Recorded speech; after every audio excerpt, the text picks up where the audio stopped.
तो अब ये पिछला वीडियो कट गया था, मुझे नहीं पता कहाँ तक मैंने उसमें बोला, लेकिन हमने चर्चा करी कि आशीष और प्रशांत आए हुए हैं और 2016 में ये लोग पास आउट हुए।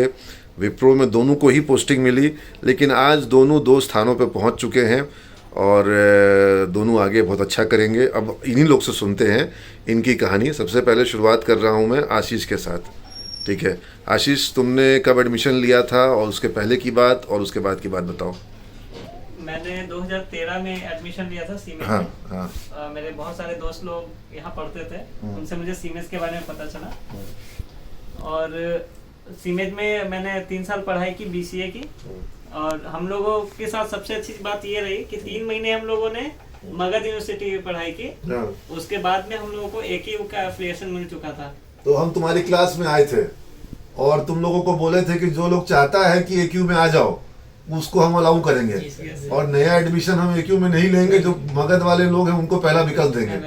ठीक है, और ये बहुत कम सीट बची है, इसलिए जब मतलब अच्छे छात्र होंगे वही ले हाँ, ऐसा हुआ था कि हम बोले थे कि भाई जो हमारे पुराने स्टूडेंट हैं वो लोग को कोई मौका दे देते हैं कि तुम लोग आ जाओ। मगध तो है, जो मगध में रहना चाहे वो मगध में रहे, लेकिन जो चाहता है आना AKU में वो आ जाए, जबकि AKU की फीस अधिक थी।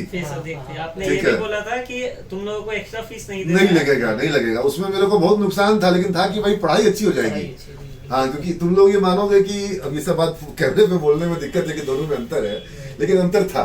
सेमेस्टर सिस्टम था और सिलेबस का अंतर था। इसमें हम लोगों को फर्स्ट सेमेस्टर में पाइथन था, पाइथन जो कि अभी भी वाइडली यूज होता है और मगध में नहीं है।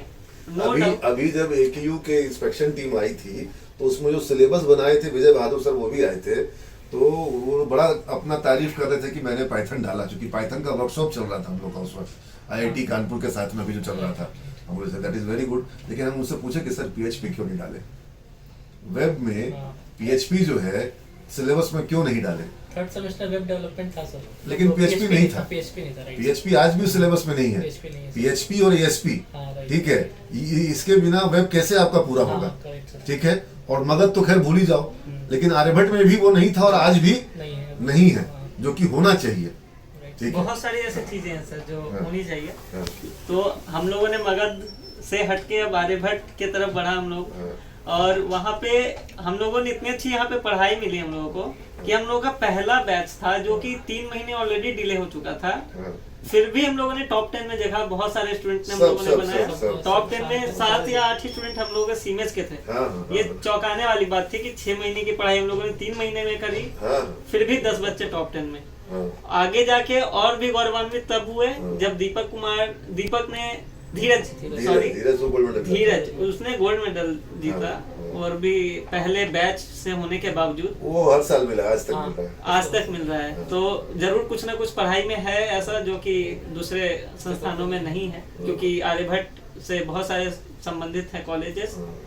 और हम लोग खाली पढ़ाई नहीं, तुम लोग के समय में पढ़ाई के अतिरिक्त एक्टिविटी बहुत होता था। यस सर, एक्स्ट्रा करिकुलर भी और एड-ऑन्स भी, जो एड-ऑन्स होते हैं, क्योंकि तुम लोग के समय में भी वेबसाइट डेवलपमेंट का भी हुआ था। क्लासरूम में ही एक बार वेबसाइट डेवलपमेंट कंपटीशन करवाए थे। तुम लोग वेबसाइट बनाए थे तरह तरह का। इन्फॉर्मेटिका का भी वर्कशॉप हुआ था। अभी कंपनी में जब मैं देखता हूँ इन्फॉर्मेटिका में लोगों को मतलब लाखों लाख के पैकेज पे उठाया जाता है, और कहीं कोई कॉलेज इन्फॉर्मेटिका की बात नहीं करता है। इवन कि जब मैं कॉलेज में जब था तो इन्फॉर्मेटिका होता है, ये क्या है इन्फॉर्मेटिका, सिलेबस में नहीं है, क्यों पढ़ना है। डेटा वेयर हाउसिंग के लिए वो बिल्कुल डेटा साइंस का पार्ट। हाँ, डेटा साइंस का पार्ट है। लेकिन अब जब मैं देखता हूँ कि इन्फॉर्मेटिका हम लोग को उस समय में कॉलेज में पढ़ाया गया था, यानी फ्यूचर सोच के पढ़ाया गया था, तो बहुत ज्यादा अच्छा चीज है, ऐड ऑन करना चाहिए, क्योंकि सिलेबस में बहुत सारी ऐसी चीजें नहीं होती। लेकिन तुम लोगों के संग एक चीज, या जो अभी बच्चे पढ़ रहे हैं, सिर्फ सिलेबस और सिर्फ एड ऑन की मैं बात करना नहीं चाहता हूँ। मैं हमेशा चाहता हूँ कि उनका ओवरऑल डेवलपमेंट हो। तो जैसे अभी बच्चे चित्रलेखा उपन्यास पढ़ करके मेरे से चर्चा की है, रात को 7 बजे बैठे और 9 बजे तक चर्चा की है। अब तो आजकल ऑनलाइन में सुविधा है ना, मैसेज डाल देते हैं कि आज रात को 7 बजे जुड़ेंगे हम, ठीक है, तो बच्चे जुड़ जाते हैं। तुम्हारा अभी हम चाहते तो अभी ऑनलाइन कर सकते थे, सारे बच्चे ऑनलाइन जुड़ जाएंगे तुम्हारे साथ, अभी कभी किसी दिन करेंगे, और बच्चे सब ऑनलाइन जुड़ जाएंगे, और तुमको भी जोड़ देंगे ऑनलाइन में, प्रशांत तुमको भी जोड़ लेंगे, और घर से बैठे बैठे और शाम में मतलब 7 बजे करेंगे। 8 बजे मीट में तो मैंने ज्वाइन भी किया था अलुमनाई वाले में। हाँ, तो उसमें भी जुड़े थे ना। अब ये नए बच्चों के संग, बिल्कुल, ठीक है, नए बच्चों के संग ये काम, और अब इसका जरूरत है। और कोई एक अगर स्किल तुम सीखे हो जो तुमको लगता है कि नई बच्चों को तुम सिखा सकते हो, तो तुम उसको सिखाओ, ठीक है। जैसे मैंने शायद अभी तक वीडियो में बताया नहीं कि एसेंचर में अभी ये किस पोस्ट पर भी गए हो? Senior data analyst. Senior data analyst के पोस्ट पर गया है आशीष। तो अब खूब कमाओ, धन खूब कमाओ, परिवार को खूब सुख सुविधा दो, लेकिन एक जिम्मेवारी यह भी रखो कि तुमको नई पीढ़ी को कुछ देना है।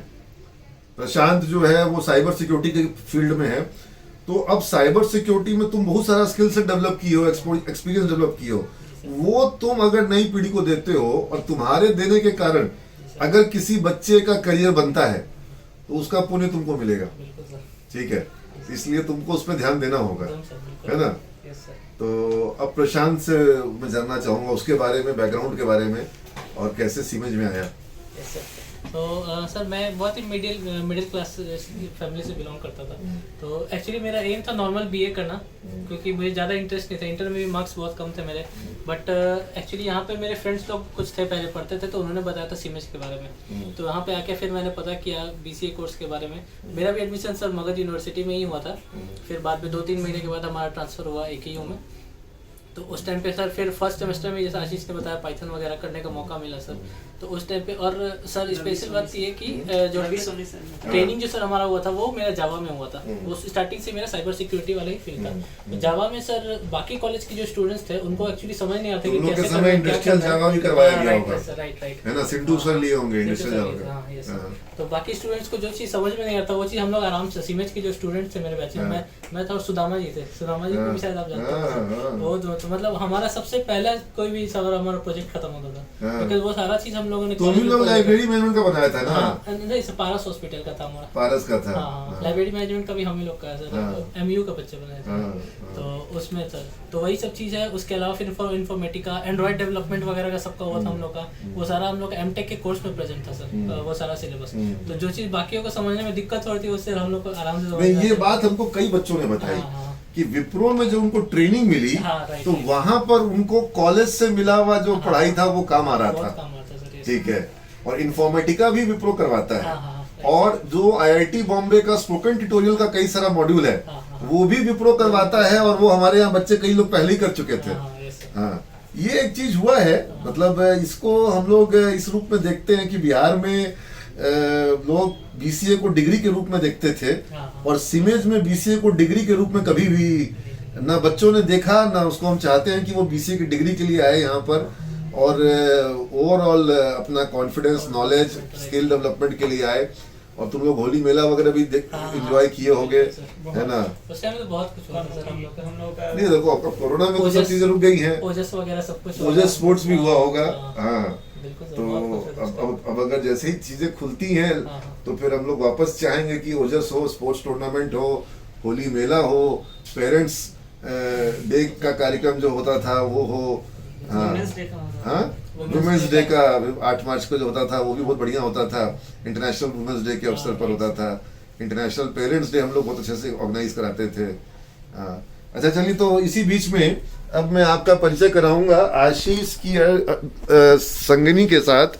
और बड़ी प्यारी बच्ची है, और आशीष के साथ ही आई है, तो मुझे इससे मिलके बहुत खुशी हो रही है। और नाम मैं भूल गया बेटा। हर्षा मिश्रा। हर्षा। तो हर्षा भी जो है ये कमाल की बच्ची है, और हर्षा जो है ये इसके संग अनेकों उपलब्धियां हैं। और हर्षा के उपलब्धियों के बारे में जब मुझे आशीष ने बताया तो मुझे एक पहली बार देख के अच्छा लगा कि एक पति अपनी पत्नी के बारे में बताते हुए गर्वान्वित महसूस करे, ये होना चाहिए। और ये है, जब हम अभी बोल रहे थे तो मैंने अर्धांगिनी के बजाय संगिनी बोला, क्योंकि जो है ये साथ है और सब कुछ। क्योंकि जब अर्ध अंग इसको नहीं बोलते तो इसको अर्धांगिनी क्यों बोले, ठीक है। तो ये भी पूर्णांगिनी है, और तुम इसके बारे में बताओ।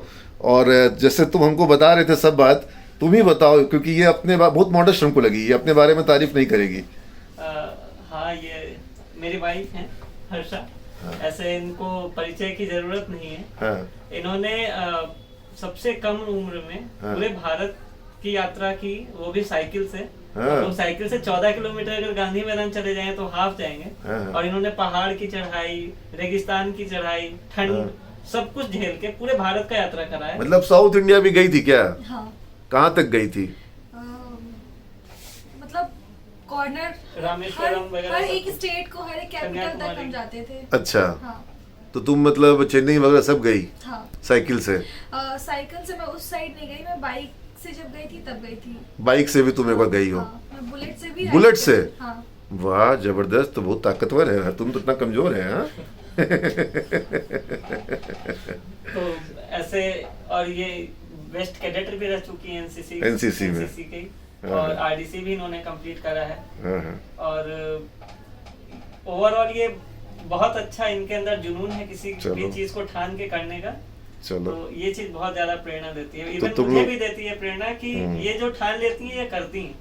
चलो। इनके साथ जब साइकिल यात्रा पे थी हाँ, तो मतलब इनके घर में, क्योंकि ये बच्ची थी छोटी सी हाँ। 16-17 साल की, हाँ। तो इस उम्र में बच्चियों को नहीं निकलने दिया जाता है। अरे ये पूरे भारत में कहाँ जाएगी? नहीं तो तुमने बता रही थी कि तुम्हारा कुछ एक मिशन था कि लोगों के बीच एक संदेश भी देना है लड़कियों को लेकर के कि लोग। हाँ। जब मैं साइकिल से राइड पे निकली थी तो मेरे पास एक मैसेज था, आदर्श समाज का निर्माण करना। तो जब मैं वो राइड करके आई तो बहुत से लोगों ने कहा कि मतलब अकेले जाती हो तुम, कहीं भी कुछ हो सकता है, तुम सुरक्षित क्या उम्र नहीं थी हो। तुम्हारी? मैं 17 ईयर्स की थी। 17 साल की उम्र हाँ। में तो लोग तो भाई चिंतित होंगे। हाँ, बहुत ज्यादा चिंतित होते थे। तो मैंने प्लान बनाया कि मैं बुलेट से राइड करूंगी और ये मैसेज लेके कि girls are safe in India. Bold। हाँ, तो लड़कियां इंडिया में सुरक्षित है। मैं उस मैसेज के साथ पूरे इंडिया के लगभग 21,000 किलोमीटर राइड की बुलेट से, और मैंने ये प्रूव किया कि एग्जैक्टली मैं बिल्कुल सेफ। नहीं, तुम्हारी पार्टनर यहाँ पर है, मेघा मैम है, और मेघा मैम के लिए भी हम लोग प्लानिंग किए हैं कि बुलेट से घूमेंगी। पीछे बात हो रही थी ना। हाँ, लेकिन एक दिन बात हो रही थी ना कि तुम्हारे लिए अगर कोई 2 व्हीलर खरीदना होगा तो रॉयल एनफील्ड का बुलेट लेना होगा। हाँ, दूसरा कुछ तुम पे सूट करेगा नहीं, स्कूटी तुम पे सूट करेगा नहीं। नीरज, इनको बच्चों से मिलवाते हैं और ये दोनों को टास्क दे दिए हैं। अगर इन लोग दोनों नहीं पढ़ाया, प्रशांत को साइबर सिक्योरिटी पढ़ाना है और आशीष को डेटा एनालिसिस पे पढ़ाना है, ठीक है? अगर नहीं पढ़ाया ना तो ये दोनों को अनफ्रेंड कर देंगे हम। सही बता रहे हैं। हाँ हाँ हाँ, हम अनफ्रेंड कर देंगे, बता दे रहे साहब। हाँ। सिर्फ डेटा एनालिस्ट ही क्यों, बल्कि टेक्निकल एनालिसिस भी, और जो शेल में हम लोगों ने सीखा है वो भी, एसक्यूएल भी, जो भी टेक्निक्स हैं, जो भी स्किल्स हैं, वो बिल्कुल बच्चों को जानना चाहिए। और ये भी जानना चाहिए कि एवरेज स्टूडेंट होने से कोई दिक्कत नहीं होता है। हाँ। बस आप लगन से पढ़ाई कीजिए। जो तुम हिंदी मीडियम से पढ़े थे, इंग्लिश मीडियम से पढ़े थे? मैंने इंग्लिश मीडियम से पढ़ाई की है, लेकिन मैं बचपन से हिंदी पढ़ना चाहता था, तो हिंदी से हमेशा से तुम तो जुड़ा हिंदी रहा है। साहित्य भी पढ़ता था? हाँ? यस सर, हमेशा से हिंदी से जुड़ा रहा है, वो कभी हटेगा नहीं। बहुत बढ़िया। लेकिन क्लाइंट कभी भी यूके और यूएसए से ही आते हैं। क्लाइंट यूके और यूएस वाले डील हो जाते हैं ना। बिल्कुल बिल्कुल। चलो, तो आपको पढ़ना पड़ता है। बहुत बढ़िया। हमको तुम्हारा उस दिन का भी स्पीच याद है, फेयरवेल में होटल पनाश में, जब तुमने। मुझे एक चीज याद आ रही है सर, बताओ। जब मैं कॉलेज में पहले दिन आया था, हाँ। तो बाहर में बड़ा बड़ा पोस्टर लगा था हाँ। बच्चों का। हाँ। तो उस समय मैं बाहर खड़ा होकर देख रहा था, हाँ। और पता नहीं इतना जुनून तो था नहीं मेरे अंदर, हाँ, छोटा हाँ। सा बच्चा। हाँ। उस दिन मैं सोचा था कि ये पोस्टर में मेरा भी किसी दिन होगा ना फोटो। ये लगा होगा, ये लगा होगा सर, पूरे पटना में बहुत जगह मैंने अपना फोटो देखा था। हाँ। हम लोगों का जब 32 बच्चों ने, ये इसका फोटो डालो अखबार में, अगला ऐड आएगा ना उसमें इसका डलवाओ, ठीक है? फ्रंट पेज पर डलवाओ इसको। तो वो तुम सब- प्रेरणा हो।